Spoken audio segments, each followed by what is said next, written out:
From the golden age of storytelling, welcome to Truth Meets Fiction. And now, our feature presentation.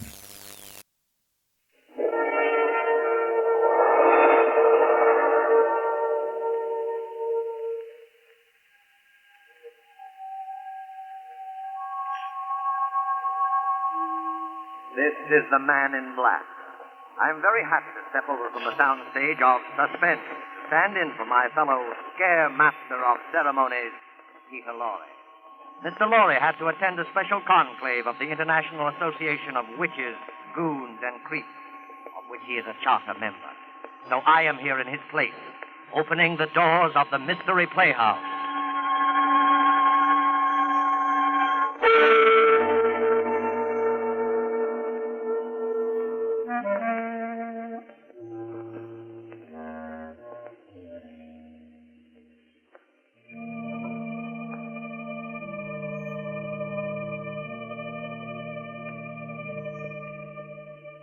Tonight, the Mystery Playhouse has been fortunate enough to secure the services of that light-hearted raconteur of murder, horror, and the supernatural, the laughing boy of the Inner Sanctum, Raymond. Raymond's been telling about the horrible things that happen to other people for a long time now, and getting a huge bang out of it. But tonight, the tables are turned, and he finds himself on the receiving end, which seems like poetic justice indeed. I think it might prove interesting to find out how Raymond's much vaunted sense of humor survives the acid test. So follow me to the home of the squeaking door, little house of 1,000 horrors, the Inner Sanctum.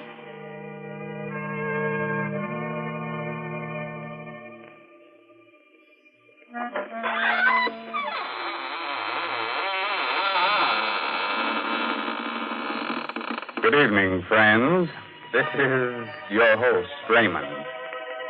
Welcome to the squeaking door of the Inner Sanctum. For those of you who write in to find out why our door squeaks so much, I guess now is as good time as any to explain that the hinges are rusty with dried blood. Through that door pass the most beautiful ghouls in the world. Won't you come in?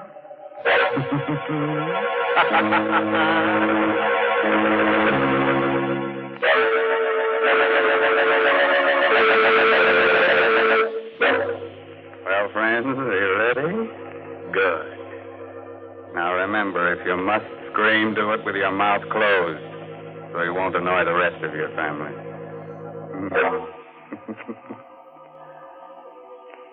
You know, you don't need dark old houses or murky graveyards to feel the chilly presence of beings from the other world. Last week, just after I completed my broadcast, I was called to the telephone, and I picked up the receiver. I heard... Hello, is that you, Raymond? Yes. Are you going to be at home tonight? Yes, why do you ask? Because I'm going to drop by. Something I want to ask you about. Try to be alone. Who are you? Don't you remember me? Well, the voice is familiar, but I can't quite place it. I'm Gideon Blake. I'll see you later, Ray. Goodbye. Now, there's nothing unusual about a call like that, except one thing. 10 years ago, my friend Gideon Blake was killed.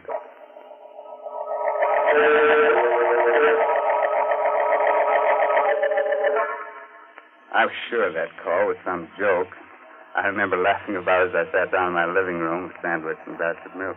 But later that night, I must have dozed off. I remember being awakened by the tower clock chiming. It was midnight. Somewhere a cat howled against the moaning wind that had sprung up. Strange chills and a shudder through my body. The front door must have blown open. I went to see.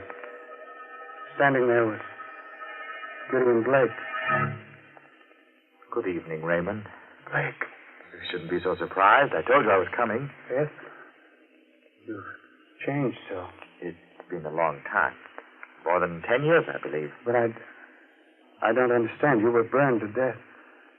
How on earth did you come back? There are many things which you will never understand while you're alive and on this earth. Why'd you come here? To give you this piece of paper. Huh? What's on it? The names of 4 persons. They're alive now. In a short time, they will all be dead. I looked at him carefully as he talked. He looked hideous, ugly, with horrible burns on his face. The man had the look, touch, the very smell of death. Good night, Raymond. I looked at the slip of paper my friend Gideon had given me. There were 4 names. Stella Marlowe, Robert Lane, Amelia Cardway, Raymond Edward Johnson.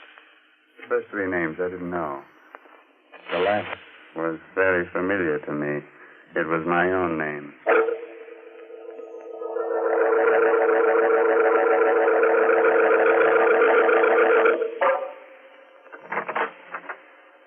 Oh, hello, Raymond. Sit down. Thanks, Inspector Dorr.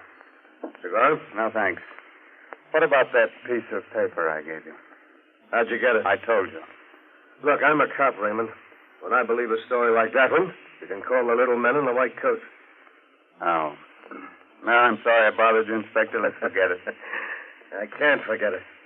Why? Because Blake wrote that note.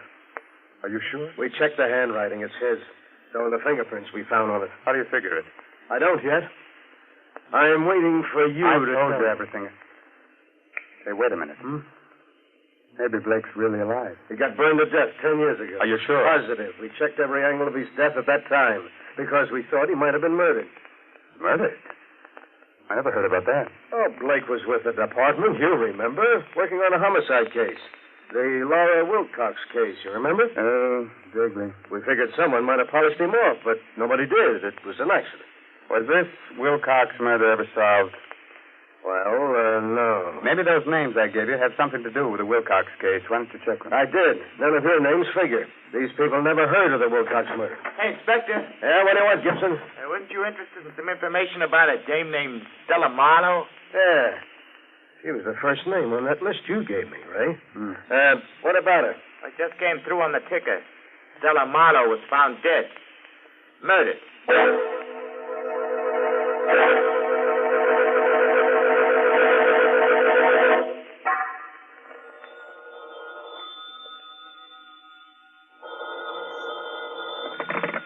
Hello? That you, Ray? Mm-hmm. This is Inspector Doyle. We're trying to get you all day. Oh, I just got in. I've been down to the police library studying the file on the Wilcox case. All right, forget about that. Now listen, I want you to lock your door and all the windows. I'm sending down a red-headed cop to guard you. What? Don't let any dark-haired guy into your house, even if he's your own best friend. What's this all about? We're dealing with a homicidal maniac. The body of Stella Marlowe was dismembered. Remember. Tell my man to call me at headquarters when he arrives. Goodbye.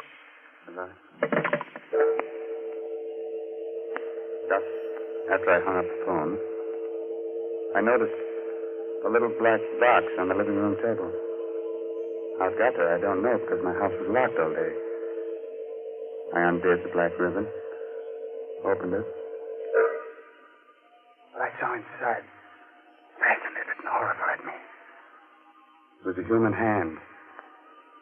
Suddenly a thought clicked in my mind. I recognized something on the hand.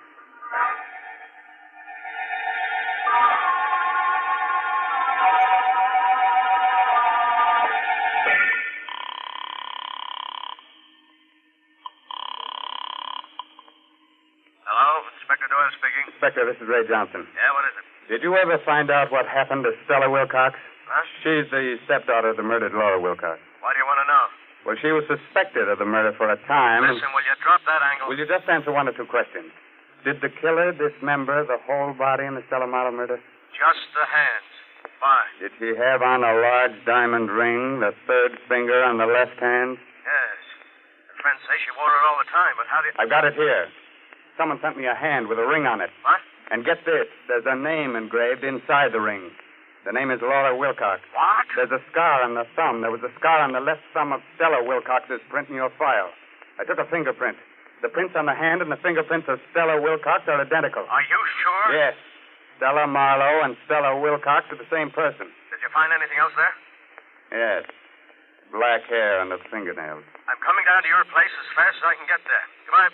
Goodbye. The front door slammed a second after I hung up. I turned around. Coming toward me was a man with jet black hair.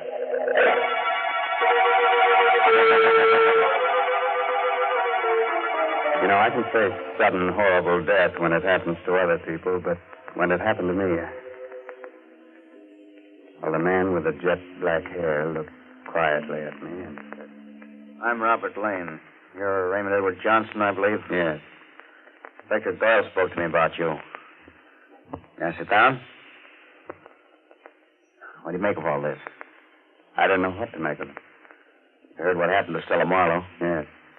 You know that's not her real name? Yes, she was the stepdaughter of Laura Wilcox, but I do know. I think I know more about this than you imagine. Is your name really Robert Lane? Why? There was a chauffeur in the Wilcox home, a man named Lowry. I wonder... There's no harm in telling you now. Yeah, I'm that chauffeur. And Amelia Cardway? She was Mrs. Wilcox's maid. You know, Johnson, the murder of Stella didn't come exactly as a surprise to me. Why? She poisoned her stepmother with the help of the maid, Amelia Cardway. But why am I involved in all this? Don't fool each other. Somehow you discovered that Stella murdered her stepmother. But after 10 years, you can't dig up any evidence, and you know it. So you invent this wild story about Gideon Blake. Just the right sort of psychological scare to frighten the two women into making a move that'll give them away. Very clever. Just a moment.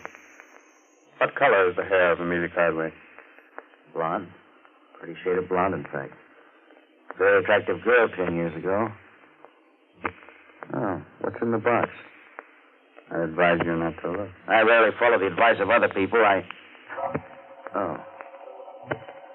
Where'd you get this? Someone left it here this evening. That ring.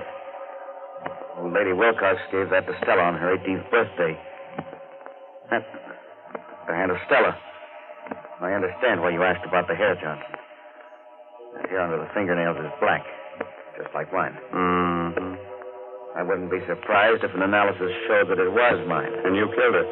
The point is that I don't intend to give up my life to amuse you and your little crime hobby. What do you mean? You're going to learn about crime, Raymond, through a direct personal experience. I'm going to kill you. Let go of me,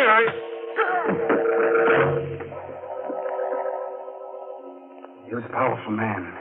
His blow dazed me. I struck my head against the furniture. I lay down on the floor dazed. Like a slow-motion picture, I saw Lane approach and lean over me. A long knife in his hand. You didn't expect to stir up this hornet's nest, did you?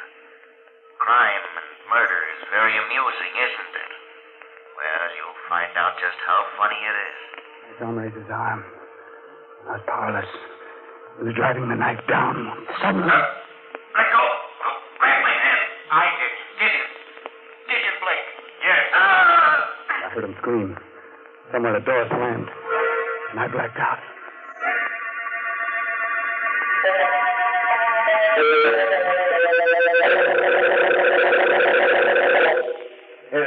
Here, get up, right? There you are. You're okay now. Come on, get up. Inspector Doyle. Hey, what happened here? We found you on the floor, out like a light. It was Lane, the Wilcox chauffeur. He tried to kill me. Lane? Lane's dead. There's the body. Huh? Did you kill him, Ray? No. Where does Amelia Cardway live? A few miles from here. Why? We've got to get over there right away. She killed the old lady, and she might have killed Stella, too.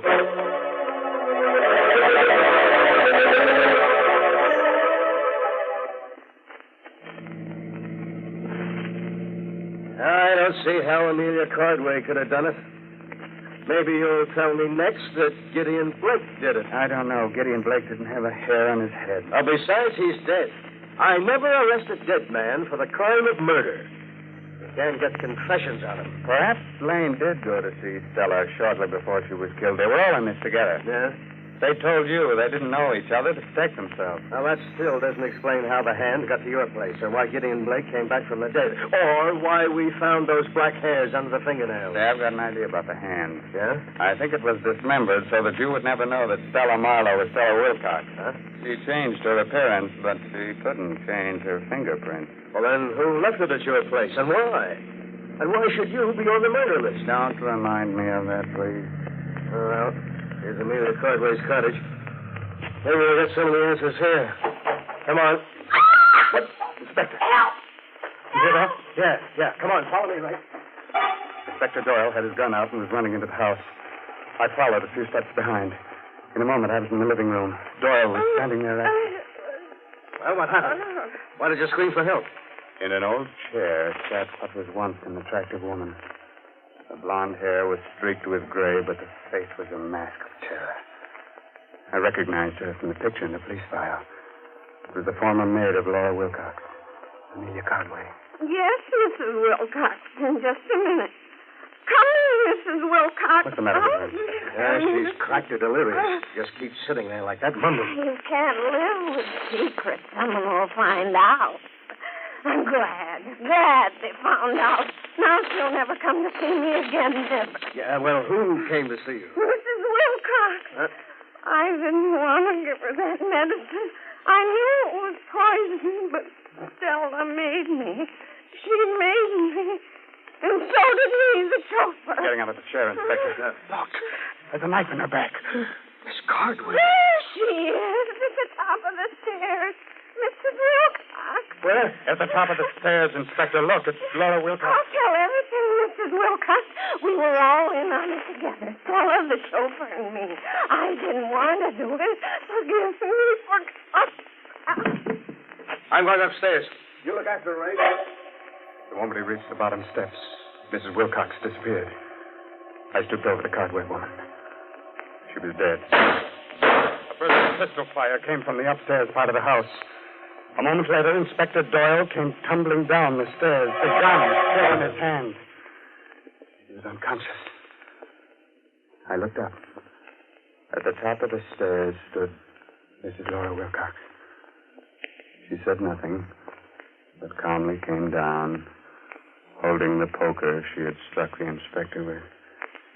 She bent down, took out the knife from the body of the dead Amelia Cardway. I was too startled, too frightened to move. Suddenly the woman took off her hat, her wig, and there stood Gideon Blake. You'd better go now, Raymond. I don't understand that disguise. Look there. The entrance to the dining room. Fire. Yes. Fire. You'd best leave at once. Those flames are spreading rapidly.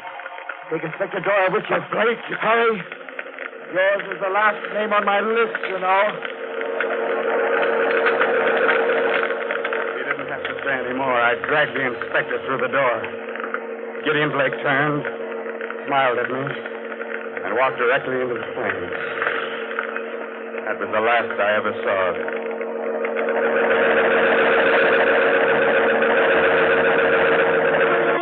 I found the missing pieces of the jigsaw puzzle. Mm-hmm. Laura Wilcox was a twin sister of Gideon Blake. We dug up the birth records. Mm-hmm. So that's why she looked so familiar. And that's why he murdered the three people. Because they killed his sister. He faked his own death in order to carry out justice himself. Yes, but that still doesn't explain why I was brought into it. Huh? A bit. That's simple. He wanted us to know what was going on so that we didn't hold some innocent person. Mm-hmm. Just one more question. Yeah, go ahead. How did Blake fake his own death 10 years ago? Well, now, we don't know exactly, but he must have done it. Did you find his body in the ashes of Amelia Cardway's cottage? Well, I guess they're there, but, well, it's impossible to identify them positively. Yeah, that leaves one other explanation. What's that? That Gideon Blake actually died 10 years ago.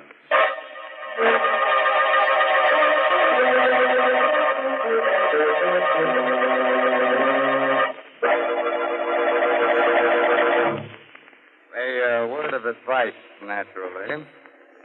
When you get killed, don't let your murderer slice your hands off. Because then you can never put the finger on it. Good night. Pleasant dreams.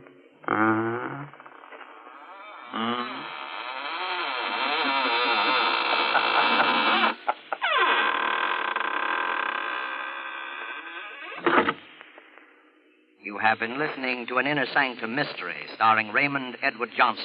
Tonight's presentation in the Mystery Playhouse. At this point in our program, Peter Lorre tells me we usually go to the green room for a preview performance of our next Mystery Playhouse attraction. Been listening to Truth Meets Fiction. Until next time, keep a light in the window and a story in your heart. Good night.